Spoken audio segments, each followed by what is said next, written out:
Kisah Kembang Kecubung. Sebuah kisah mahakarya terbaik dari S.H. Mintarja yang sangat populer di masanya. Dengan bangga kami persembahkan kepada sahabat Permata TV tercinta semuanya. Pada kesempatan yang sangat baik ini, kita masuk pada episode yang ke-17. Selamat menikmati. Dalam kisah sebelumnya diceritakan, dalam pada itu Kanjeng Adipati pun bertempur seperti banteng yang terluka. Beberapa orang prajurit yang mengepungnya kadang-kadang harus berloncatan surut sehingga kepungan mereka pun menjadi pecah. Tetapi semakin lama, lawannya menjadi semakin sedikit. Bahkan Raga Jaya dan Raga Jati pun sudah hampir kehabisan lawan pula. Sehingga ketika Raga Jaya dan Raga Jati kemudian bergabung dengan Kanjeng Adipati, maka para prajurit yang tersisa pun menjadi ragu-ragu. Yang masih bertempur dengan sengitnya adalah Ki Tumenggung Reksabawa melawan Ki Lurah Kertadangsa. Ki Lurah ingin menunjukkan bahwa ia memang seorang lurah prajurit yang terpercaya.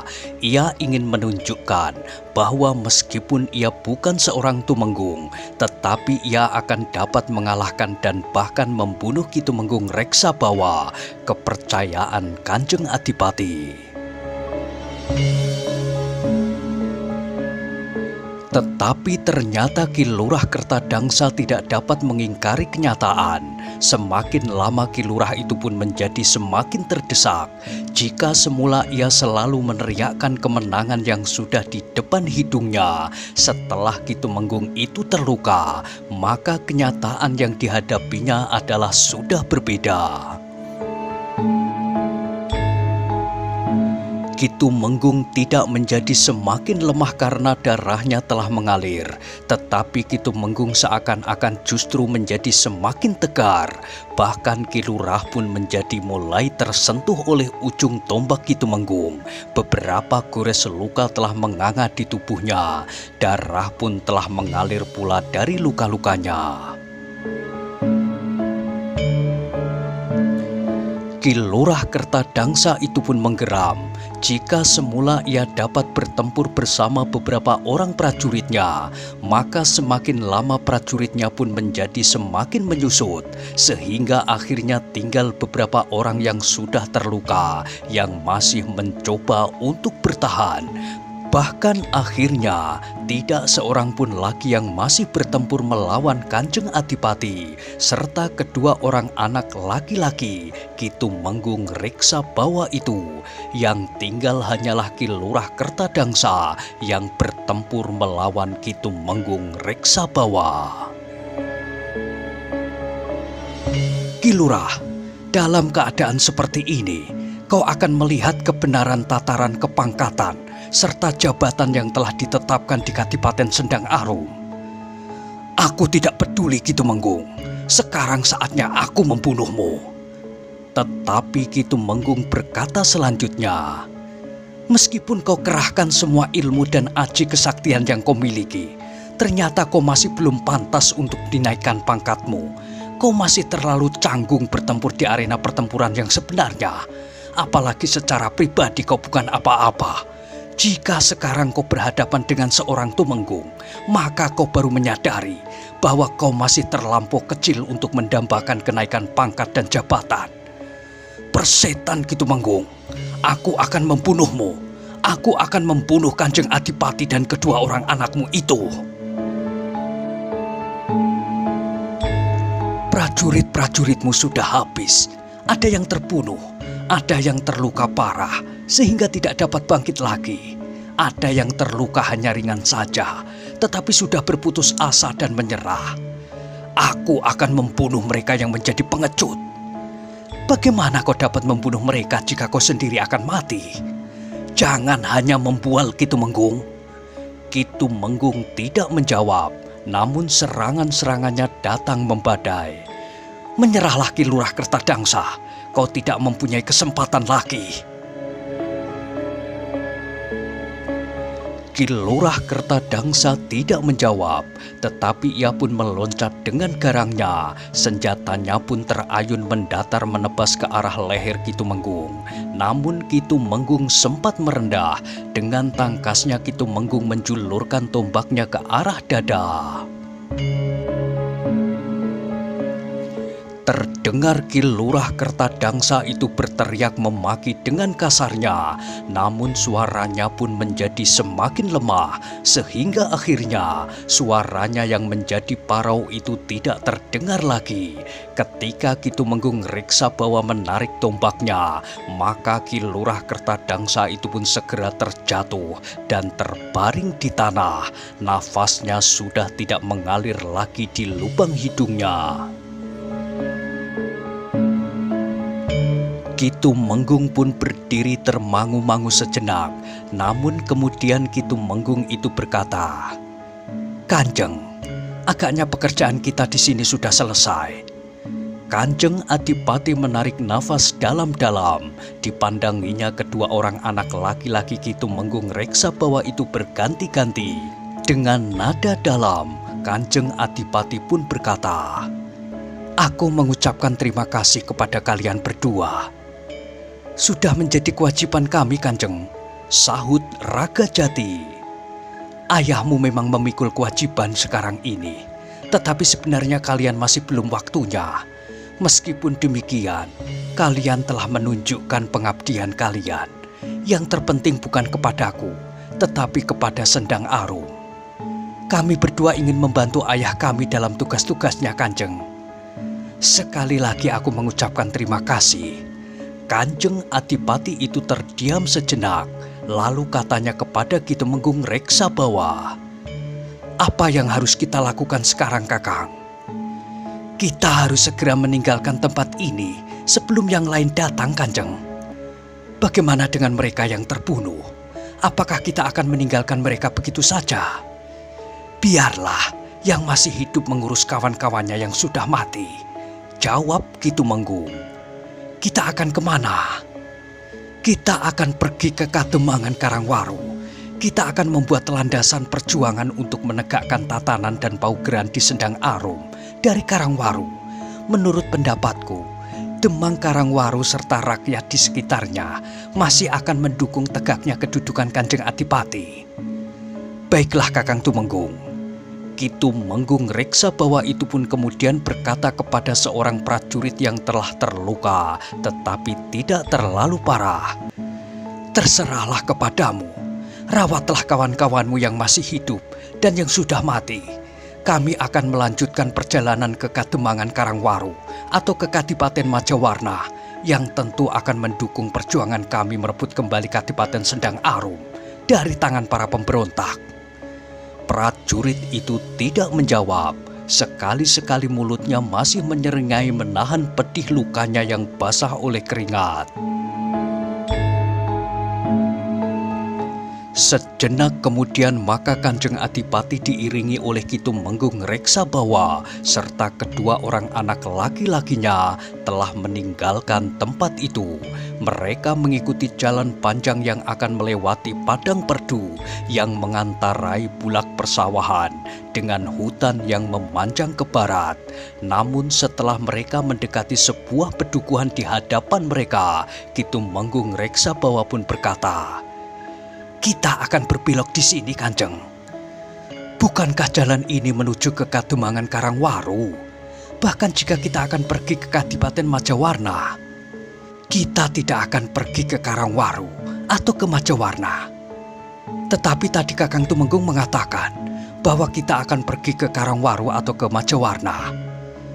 Para prajurit yang masih bertahan hidup itu akan melaporkan tujuan kita. Mereka tentu akan menyusul kita ke Karangwaru. Jika para prajurit yang menyusul kita ke Karangwaru itu tidak menemukan kita, maka mereka tentu mengira kita sudah berada di Kadipaten Majawarna. Untuk memasuki kadipaten yang besar dan kuat seperti Kadipaten Majawarna, Ki Tumenggung Jayataruna dan Raden Ayu Reksayuda tentu akan berpikir 2-3 kali. Lalu sekarang kita pergi kemana? Ke hutan itu.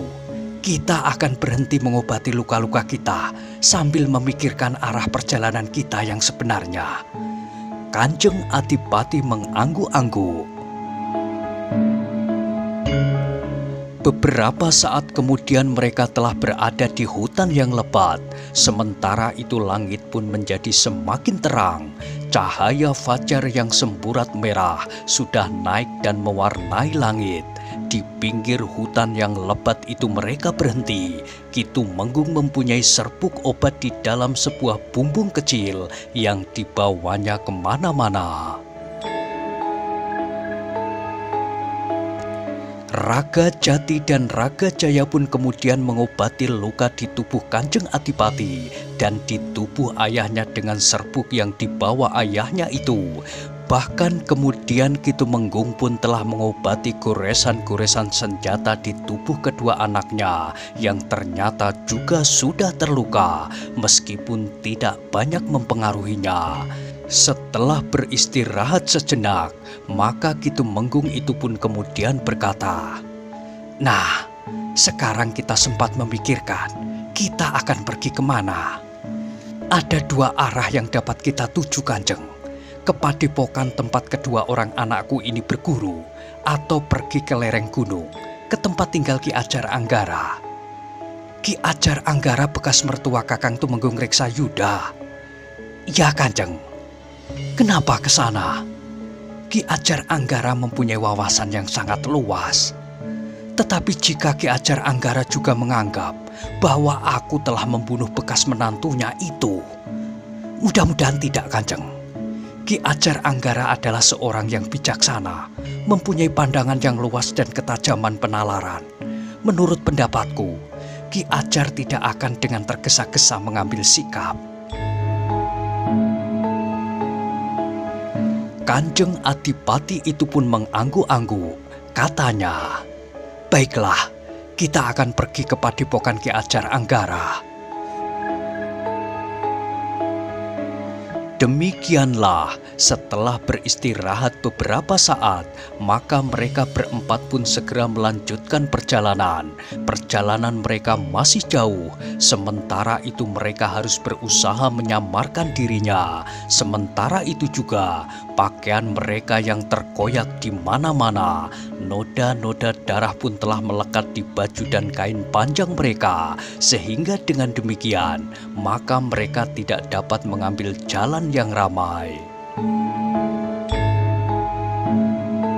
Ki Tumenggung Reksabawa pun telah membawa Kanjeng Adipati serta kedua anaknya menempuh jalan pintas. Mereka menelusuri jalan-jalan setapak, kemudian merayap di lereng-lereng perbukitan, menuruni tebing-tebing yang tinggi dan berbatu padas. Dalam pada itu maka para prajurit yang terluka yang ditinggal oleh Kanjeng Adipati dan Ki Tumenggung Reksabawa berusaha mencari bantuan. Ketika seorang petani lewat, maka seorang prajurit yang telah terluka segera memanggilnya. "Jangan takut, aku minta bantuanmu." "Ada apa, Kisanak?" "Kemarilah." Petani itu termangu-mangu sejenak. Memang ada rasa takut dan was-was terhadap orang itu. "Kau tinggal di mana?" bertanya prajurit yang terluka tidak terlalu parah itu. "Di pedukuhan sebelah, Kisanak." "Tolong panggilkan Ki Bekel di pedukuhanmu atas nama Ki Lurah Kertadangsa, pemimpin pasukan khusus sekarang ini." "Kalian siapa?" bertanya seorang petani. "Kami adalah prajurit dari Sendang Arum. Lihat pakaian kami dengan ciri-ciri keprajuritan." "Prajurit Sendang Arum?" "Ya, lalu apakah yang sebenarnya terjadi di sini?" "Telah terjadi pemberontakan di Sendang Arum. Kami sedang memburu pemimpin pemberontak itu. Kami bertempur di sini, tetapi jumlah para pemberontak terlalu banyak, sehingga kami mengalami kesulitan. Pimpinan kami, Ki Lurah Kertadangsa, telah gugur di pertempuran ini." Petani itu termangu-mangu sejenak, namun kemudian ia pun telah pergi ke pedukuhan dengan tergesa-gesa. Ki Bekel dan Ki Jagabaya pedukuhan itu pun segera pergi ke Bulak untuk melihat apa yang telah terjadi. Ternyata di Bulak itu terdapat beberapa orang yang terluka dan bahkan terbunuh. "Apa yang harus kami lakukan?" bertanya Ki Bekel. "Perintahkan 2 atau 3 orang berkuda pergi ke Kadipaten. Beritahukan bahwa sekelompok prajurit telah bertempur melawan para pemberontak. Tetapi jumlah para pemberontak terlalu banyak, sehingga para prajurit telah menjadi korban." "Baik Kisanak, aku akan memerintahkan 2 orang berkuda pergi ke Kadipaten." Sementara itu 2 orang anak muda pergi ke Kadipaten, maka orang-orang di pedukuhan sebelah telah membantu mengumpulkan mereka yang terbunuh dan mereka yang terluka. Dengan pedati yang ada di pedukuhan itu, maka para korban telah dibawa ke banjar pedukuhan terdekat. "Sayang kami tidak tahu bahwa peristiwa ini telah terjadi. Jika saja aku tahu, maka seisi padukuhan ini akan keluar dengan membawa senjata apa saja yang ada pada kami," berkata seorang laki-laki yang janggutnya sudah mulai memutih. Peristiwanya begitu cepat terjadi. Ketika kami sedang lewat untuk memburu para pemberontak, tiba-tiba saja kami disergap oleh sekelompok pemberontak yang jumlahnya banyak sekali. Akhir dari pertempuran itu adalah seperti yang kalian lihat sekarang. Ki Bekel, para bebahu dan orang-orang padukuhan itu percaya. Namun dengan demikian, maka mereka mulai gelisah bahwa keadaan menjadi tidak aman lagi. Para berandal dari kelompok-kelompok penjahat akan segera bangkit lagi dari kehidupan yang sulit karena tindakan tegas dari para prajurit Sendang Arum. Namun tiba-tiba saja mereka menyaksikan sepasukan prajurit telah dibantai oleh sekelompok pemberontak. Para pemberontak itu di belakang hari tentu tidak hanya memusatkan perhatian mereka untuk menggulingkan kedudukan Kanjeng Adipati, tetapi para perampok itu tentu akan sangat merugikan rakyat. Sebelum ada langkah-langkah yang diambil oleh para pemimpin di Sendang Arum, maka Ki Bekel pun telah mengambil sikap untuk menguburkan korban yang telah gugur, sedangkan mereka yang terluka dikumpulkan di banjar padukuhan. Dalam pada itu, di padang perdu yang membentang di antara beberapa bukit-bukit kecil berbatu-batu padas, 2 orang berjalan di jalan setapak yang berbatu-batu runcing. Seorang laki-laki muda menarik tangan seorang gadis sambil membentak, "Cepat, kita harus pergi lebih jauh lagi." "Aku letih sekali, Kakang," desis gadis yang berjalan tertatih-tatih. Kakinya terasa sakit sekali, selain terasa sangat letih. "Jika para pengikut Miranti sempat menyusul kita, maka kita akan ditangkapnya dan dibawa kembali ke Kadipaten. Kita akan menjadi pengewan-ewan. Kita akan dipermalukan di hadapan orang banyak oleh Miranti. Tetapi aku letih sekali. Kita tidak boleh berhenti. Kita harus menyingkir semakin jauh." Namun akhirnya keduanya pun berhenti. Gadis yang letih itu langsung menjatuhkan dirinya. Dipijit-pijitnya kakinya serta diurutnya punggung telapak kakinya yang terasa sakit. Ketika anak muda yang membawanya itu kemudian duduk di sebelahnya, maka gadis itu pun menarik nafas panjang. Tetapi sebelum ia berkata sesuatu, anak muda itu sudah geremeng. "Kita tidak boleh berhenti terlalu lama. Kita harus segera beranjak dari tempat ini." "Iya, Kakang, aku mengerti. Tetapi aku ingin beristirahat sebentar saja di sini." Anak muda itu tidak menyahut, tetapi wajahnya nampak gelap. Dari sorot matanya terpancar kegelisahan yang dalam. "Kakang," berkata gadis itu, "aku ingin mengucapkan terima kasih. Kakang telah menyelamatkan aku dengan membawa aku keluar dari Taman Kadipaten yang kemudian ternyata telah diserang oleh para pemberontak." Laki-laki muda itu masih berdiam diri. "Sekali lagi aku mengucapkan terima kasih." "Kau tidak usah mengucapkan terima kasih kepadaku," berkata laki-laki muda itu. "Bukankah Kakang telah menyelamatkan aku?" "Siapa yang akan menyelamatkanmu? Aku membawa pergi dari Kadipaten, bukan karena aku ingin menyelamatkanmu, tetapi aku tidak mau kau mati karena tangan orang lain. Kau harus mati karena tanganku sendiri." "Kakang, apa artinya ini semua?" "Ayahandamu telah membunuh ayahku, maka sekarang sampai pada gilirannya aku membunuhmu." "Kakang!" Wajah gadis itu menjadi tegang. "Jika aku berusaha membawamu keluar dari Taman Kadipaten, aku memang tidak merelakan kau jatuh ke tangan Miranti. Aku tahu Miranti sangat membencimu. Karena itu, jika kau jatuh ke tangannya, maka nasibmu akan menjadi sangat buruk. Tetapi di tanganku, nasibmu tidak akan menjadi lebih baik. Ayahmu dengan licik telah membunuh ayahku, apapun caranya. Tetapi yang terjadi itu telah membuat hatiku menjadi luka. Luka yang sangat dalam dan tidak mungkin diobati lagi." "Kakang!" Gadis itu, Ririswari, menjadi sangat cemas. Ia melihat kesungguhan di wajah Jalawaja, anak muda yang mengancamnya itu. "Aku masih belum dapat menunjukkan bakti serta kesetiaanku kepada ayahku. Bahkan ketika kami berpisah sebelum ayah diasingkan, aku telah mengguncang hati ayah. Ternyata sakit hati ayah itu dibawanya sampai hari-harinya yang terakhir. Ketika ditawarkan kepadaku untuk ikut menjemput ayah dari pengasingan, aku tidak bersedia.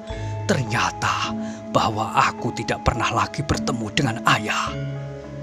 "Kakang percaya bahwa ayahku yang telah membunuh ayahmu?" "Ya, selain Panggraitaku serta perhitunganku yang panjang, disertai dengan bukti yang ada, maka ayahmu telah membunuh ayahku dengan cara yang sangat licik." "Kakang, seandainya tuduhan Kakang itu benar, bukankah bukan aku yang bersalah?" "Kau memang tidak bersalah, tetapi aku tidak dapat membalas membunuh ayahmu, karena ayahmu dikelilingi oleh para pengawalnya. Karena itu, aku akan membunuhmu." "Kakang!" Ririswari bergeser surut, tetapi Jalawaja pun melangkah maju mendekatinya. "Kita sekarang berada di tempat yang terbuka, jauh dari pemukiman, dan bahkan tempat ini jarang sekali didatangi orang. Karena itu, maka kau tidak akan dapat mengelak lagi. Tidak ada orang yang akan dapat menolongmu." Wajah Ririswari menjadi semakin tegang, apalagi ketika kemudian Jalawaja menarik kerisnya sambil berkata, "Pandanglah jagat ini sepuas-puasmu untuk yang terakhir kalinya, Riris. Pandanglah langit serta awan putih yang mengalir ke utara. Sebentar lagi kau akan mati. Kau tidak mau orang lain membunuhmu, tetapi aku akan membunuhmu dengan tanganku sendiri." Keringat dingin mengalir di seluruh tubuh Ririswari. Dipandanginya wajah Jalawaja dengan tajamnya, sedangkan tubuh gadis itu menjadi gemetar. "Katakan pesanmu yang terakhir, Riris, atau pesanmu buat orang lain." Ririswari bergeser setapak surut, namun tiba-tiba saja seakan-akan begitu saja tumbuh di dalam dirinya keberanian yang luar biasa. Tiba-tiba saja Ririswari tidak lagi ketakutan melihat keris Jalawaja yang bergetar. Bahkan Ririswari tidak merasa cemas lagi melihat geramnya wajah Jalawaja. Bahkan kemudian Ririswari itu pun justru bergeser setapak maju dengan mata yang basah dan suara sendat tetapi mantap. Ririswari pun berkata, "Kakang, jika itu yang kau kehendaki, lakukanlah Kakang. Kalau kau ingin membunuhku sekarang, bunuhlah. Aku memang tidak dapat mengelak lagi. Aku tidak akan dapat lari. Aku juga tidak akan dapat minta tolong kepada siapapun. Tetapi seandainya itu dapat aku lakukan, aku memang tidak ingin lari. Aku tidak ingin minta tolong kepada siapapun. Jika dengan kematianku kau akan mendapat kepuasan, maka lakukanlah. Bunuhlah aku.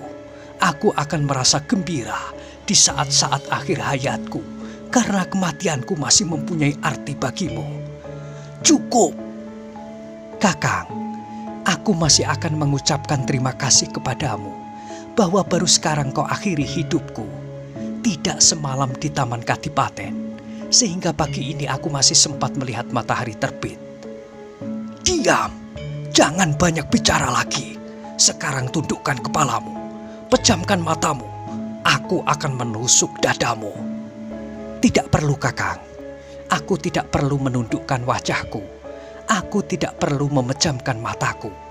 Aku ingin melihat kilatan kerismu saat kerismu menikam dadaku. Aku ingin melihat titik-titik darahku yang memancar dari lukaku sebelum aku menarik nafasku yang terakhir. Aku akan merelakan hidupku demi kepuasanmu, Kakang." "Diam, diam kau Riris. Bukankah Kakang minta aku memberikan pesanku yang terakhir? Nah, selamat tinggal Kakang. Kakang dapat mengatakan kepada Rara Miranti bahwa aku telah mati di tangan Kakang sendiri." "Cukup, cukup Riris. Kakang, jika Kakang ingin melakukannya, lakukan sekarang. Aku sudah siap." "Kau tidak takut, Riris?" "Tidak, Kakang. Bukankah jalan ini adalah jalan terbaik bagiku? Kakang telah memberikan arti bagi hidupku." "Riris, kenapa kau tidak menjadi ketakutan? Kenapa kau tidak gemetar dan berjongkok di hadapanku untuk minta diampuni? Kenapa aku harus takut menghadapi kematianku jika kematianku itu membahagiakanmu? Sudahlah Kakang, jangan membuat pertimbangan-pertimbangan lagi. Ayunkan kerismu dan hujamkan ke dadaku. Aku akan mati. Tubuhku akan terkapar di sini. Mungkin nanti atau besok tubuhku akan menjadi makanan burung-burung pemakan bangkai. Tetapi nyawaku akan tersenyum bersamamu, Kakang. Aku akan ikut merasakan kebahagiaanmu." "Diam, diam. Kau jangan berbicara lagi, Riris," teriak Jalawaja. Ririswari terdiam, tetapi ia masih saja menengadahkan dadanya. "Tidak, tidak," berkata Jalawaja kemudian. "Aku tidak akan membunuhmu sekarang. Kematianmu sia-sia.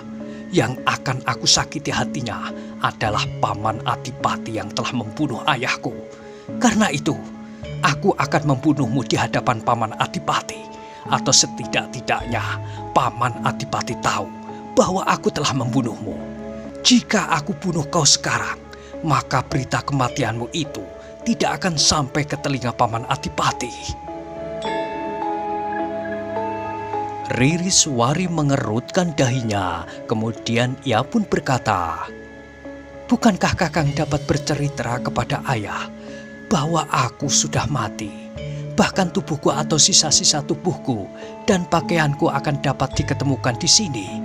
Ayah akan tahu bahwa aku sudah mati. Kakang dapat mengatakan kepada ayah bahwa Kakang Jalawajalah yang telah membunuhku. Tetapi itu tidak akan memberiku kepuasan tertinggi. Karena itu, maka aku akan membawamu mencari Paman Adipati. Aku akan membunuh di hadapan Paman Adipati. Aku kira itu adalah cara terbaik untuk mendapatkan kepuasan tertinggi bagiku. Tetapi itu tidak perlu, Kakang. Tentu pada suatu saat ayah tahu bahwa aku sudah mati dibunuh oleh Kakang Jalawaja, putra Raden Tumenggung Wridareksayuda, yang telah dibunuh oleh Kanjeng Adipati di Sendang Arum dengan cara yang sangat licik. Ayah tentu dapat menghubungkan kedua peristiwa itu. Dendam yang menyala di hati Kakang Jalawaja, putra Raden Tumenggung Wridarik Sayuda itu. Tidak, tidak. Aku tidak akan membunuhmu sekarang. Tidak. Jalawaja berteriak-teriak sekeras-kerasnya. Suaranya menggetarkan udara dan membentur dinding-dinding hutan dan pegunungan. Gemanya terdengar bergelombang susul menyusul. Ririswari termangu-mangu sejenak. Ketika Jalawaja bergeser menjauh dan membelakanginya, maka Ririswari justru mendekatinya. Nah, bagaimanakah kisah selanjutnya? Silahkan ikuti terus kisah Kembang Kecubung pada episode berikutnya. Sampai jumpa.